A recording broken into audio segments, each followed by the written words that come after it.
Good evening. How are you? What do you think of my new mask? I think it's pretty beautiful. I am excited to be with you tonight at Something for Kids, storytelling for the young and the young at heart. And my name is Father Steve Demuth. I'm rector of historic Holy Trinity Church in Covina. And I want to welcome you to our storytelling time. I've had a wonderful day.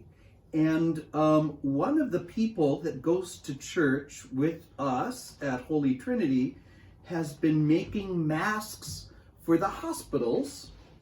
A couple people actually. And they had a couple extra ones. And so they gave the office a pair of homemade masks. And I want to just do a shout out to Irene and say, you rock. Thank you for making masks for hospitals and other people. It is wonderful work. I really, really appreciate it. And thank you for being such a good neighbor to our hospital staff in Covina. We usually check in for a moment and see how everyone's doing. So maybe you want to write in to us and write in the comments something about your day. Had a beautiful day. It was raining outside, but still got a lot done. I feel like I've accomplished a lot and I feel good because now it's going to soon on Friday be mandatory to wear masks. Otherwise people could deny you service. And so thank you very much. What are you grateful for? What did you do today?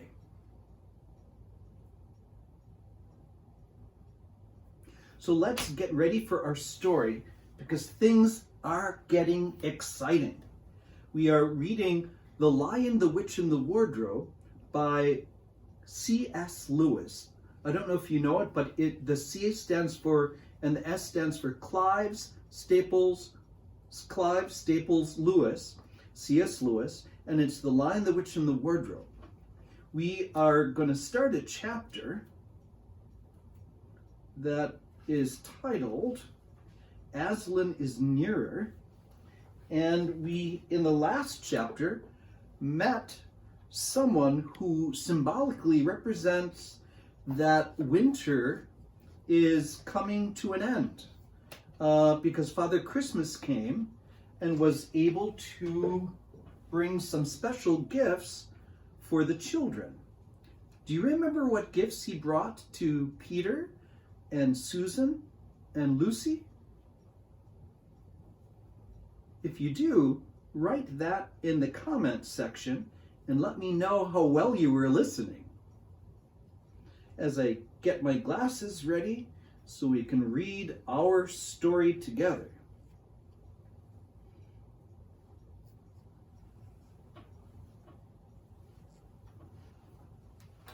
Oh, there you are. I will start chapter 11, Aslan is Nearer. Edmund, meanwhile, had been having a most disappointing time. When the dwarf had gone to get the sledge ready, he expected that the witch would start being nice to him, as she had been at their last meeting, but she said nothing at all. And when at last Edmund plucked up his courage to say, "Please, your majesty, could I have some Turkish delight?" You said, she answered, "Silence, fool." Then she appeared to change her mind and said, as if to herself, "And yet it will not do to have that brat fainting on the way," and once more clapped her hands. Another dwarf appeared. "Bring the human creature food and drink," she said. The dwarf went away and presently returned, bringing an iron bowl with some water in it, and on an iron plate with a hunk of dry bread on it. He grinned in a repulsive manner as he set them down on the floor beside Edmund and said, "Turkish delight for the little prince." "Take it away," said Edmund sulkily.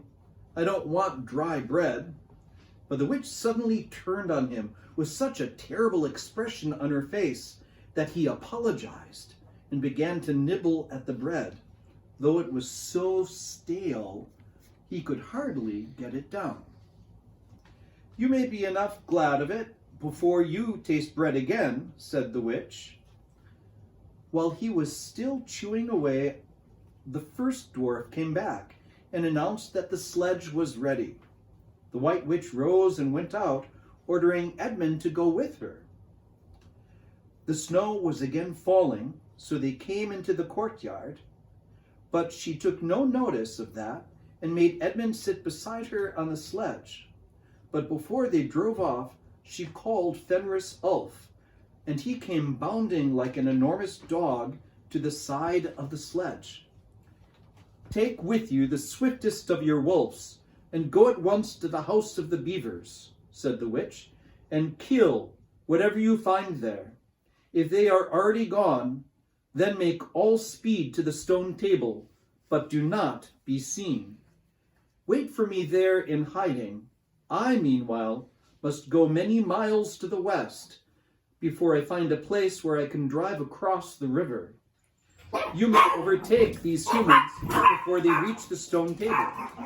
You will know what to do if you find them." "I hear and obey, O Queen," growled the wolf, and immediately he shot away into the snow and darkness as quickly as a horse can gallop. In a few minutes, he had called another wolf and was with him down on the dam and sniffing at the beaver's house. But of course, they found it empty. It would have been a dreadful thing for the beavers and the children if the night had remained fine, for the wolves would then have been able to follow their trail, and 10 to 1 would have overtaken them before they had got to the cave. But now that the snow began again, the scent was cold, and even the footprints were covered up. Meanwhile, the dwarf whipped up the reindeer, and the witch and Edmund drove out under the archway and on and away into the darkness and the cold. This was a terrible journey for Edmund, who had no coat.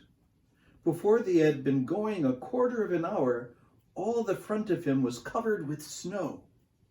He soon stopped trying to shake it off, because as quickly as he did that, a new lot gathered. And he was so tired. Soon he was wet to the skin, and oh, how miserable he was. It didn't look now as if the witch intended to make him king at all. All the things he had said to make himself believe that she was good and kind, and that her side was really the right side, sounded to him silly now. He would have given anything to meet the others at this moment, even Peter. The only way to comfort himself now was to try to believe that the whole thing was a dream, and that he might wake up at any moment. And as they went on, hour after hour, it did come to seem like a dream. This lasted longer than I could describe, even if I wrote pages and pages about it.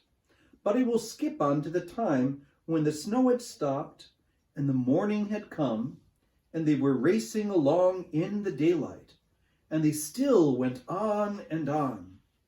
But no sound, but even everlasting swish of the snow and the cracking of the reindeer's harness. And then at last the witch said, "What have we here? Stop!" And they did. How Edmund hoped she was going to say something about breakfast. But she had stopped for quite a different reason. A little way off, at the foot of a tree, sat a merry party, a squirrel and his wife with their children and 2 satyrs and a dwarf and an old dog fox, all on stools round a table. Edmund couldn't quite see what they were eating, but it smelled lovely, and there seemed to be decorations of holly, and he wasn't at all sure that he didn't see something like a plum pudding. At the moment when the sledge stopped, the fox, who was obviously the oldest person present, had just risen to its feet, holding a glass in its right paw as if it was going to say something. But when the whole party saw the sledge stopping and who was in it, all the gaiety went out of their faces. The father squirrel stopped eating with his fork halfway to his mouth, and one of the satyrs stopped with its fork actually in its mouth, and the baby squirrels squealed with terror. "What is the meaning of this?" asked the White Witch. Nobody answered. "Speak, vermin," she said again, "or do you want my dwarf to find you a tongue with his whip? What is the meaning of all this gluttony, this waste, this self-indulgence? Where did you get all these things?" "Please, your majesty," said the fox, "we were given them, and if I might make so bold as to drink to your majesty's very good health." "Who gave them to you?" said the witch. "Father Christmas," stammered the fox. "What?" roared the witch, springing from the sledge and taking a few strides nearer to the terrified animals. "He has not been here. He cannot have been here. How dare you?" "But no. Say, you have been lying, and you shall be even forgiven now." At that moment, one of the young squirrels lost its head completely. "He has! He has! He has!" it squeaked, beating its little spoon on the table. Edmund saw the witch bite her lips so that a drop of blood appeared on her white cheek. Then she raised her wand. "Oh, don't, please don't," shouted Edmund. But even while he was shouting, she had waved her wand, and instantly, where the merry party had been, there were only statues of creatures, one with its stone fork fixed forever halfway to its stone mouth, seated round a stone table on which there were stone plates and a stone plum pudding. "As for you," said the witch, giving Edmund a stunning blow on the face as she remounted the sledge, "let that teach you to ask a favor for spies and traitors. Drive on!" And Edmund, for the first time in this story, felt sorry for someone besides himself. It seemed so pitiful to think of those little stone figures sitting there all the silent days and all the dark nights, year after year, till the moss grew on them, and at the last even their faces crumbled away. Now they were steadily racing on again, and soon Edmund noticed that the snow which splashed against them as they rushed through it was much wetter than it had been all last night. At the same time, he noticed that he was feeling much less cold. It was also beginning to be foggy. In fact, every minute it grew both foggier and warmer, and the sledge was not running nearly as well as it had been running up until now. At first he thought this was because the reindeer were tired, but soon he saw that couldn't be the real reason. The sledge jerked and skidded and kept on jolting as if it had struck against stones. And however the dwarf whipped the poor reindeer, the sledge went slower and slower. There also seemed to be a curious noise all around them. But the noise of their driving and jolting and the dwarf shouting at the reindeer prevented Edmund from hearing what it was, until suddenly the sledge stuck so fast that it wouldn't go on at all. And that happened. There was a moment's silence, and in that silence could Edmund at last listen to the noise properly. A strange, sweet, rustling, chattering noise. And yet not so strange, for he knew he heard it before. If only he could remember where. Then all at once he did remember. It was the noise of running water. All around them, throughout, out of sight, there were streams chattering, murmuring, bubbling, splashing, and even in the distance roaring. And his heart gave a great leap, though he hardly knew why, when he realized that the frost was over. And much nearer there was a drip, drip, drip from the branches of all the trees. And then, as he looked at one tree, he saw a great load of snow slide off it. And for the first time since he had entered Narnia, he saw the dark green of a fir tree. But he hadn't time to listen or watch any longer, for the witch said, "Don't sit staring, fool. Get out and help." And of course Edmund had to obey. He stepped out into the snow, but it was really only slush by now, and began helping the dwarf to get the sled out of the muddy hole it had gotten into. They got it out in the end, and by being very cruel to the reindeer, the dwarf managed to get it on the move again, and they drove a little further. And now the snow was really melting in earnest, and patches of green grass were beginning to appear in every direction. Unless you had looked at a world of snow as long as Edmund had been looking at it, you will hardly be able to imagine what a relief those green patches were after the endless white. Then the sled stopped again. "It's no good, your majesty," said the dwarf. "We can't sledge in this thaw." "Then we must walk," said the witch. "We shall never overtake them walking," growled the dwarf, "not with the start they've got." "Are you my counselor or my slave?" said the witch. "Do as you're told. Tie the hands of the human creature behind it, and keep hold of the end of the rope. And take your whip, and cut the harness off the reindeer. There they'll find their own way home."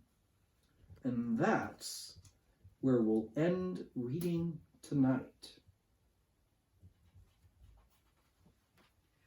If you've lived in California all your life, perhaps you don't know the joy of the melting snow and the first blades of grass and flowers that, even while there's still snow on the ground, seem to pop up. It's kind of wonderful to think about. Good memories from when I lived in Wisconsin. So that's all the time we have for our story. And before we go, a good way to get ready for bed is to get comfortable and to think about things of which you are very grateful for, to count your blessings. I am very blessed today to see California, which is very thirsty as a state, get a lot of water. I'm grateful for the work of parishioners who make beautiful masks for those who work in the hospitals and an extra couple for those who work in the church office. What are you grateful for? Maybe you can think of that while we sing our song together. When I'm worried and I can't sleep, I count my blessings instead of sheep, and I fall asleep counting my blessings. When my bankroll is getting small, I think of when I had none at all, and I fall asleep counting my blessings. I think about a nursery and I think of curly heads, and one by one I see them as they slumber in their beds.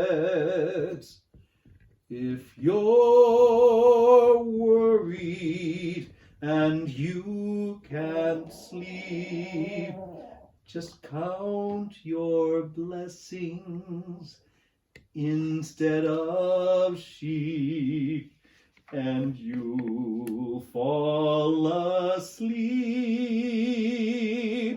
counting your blessings.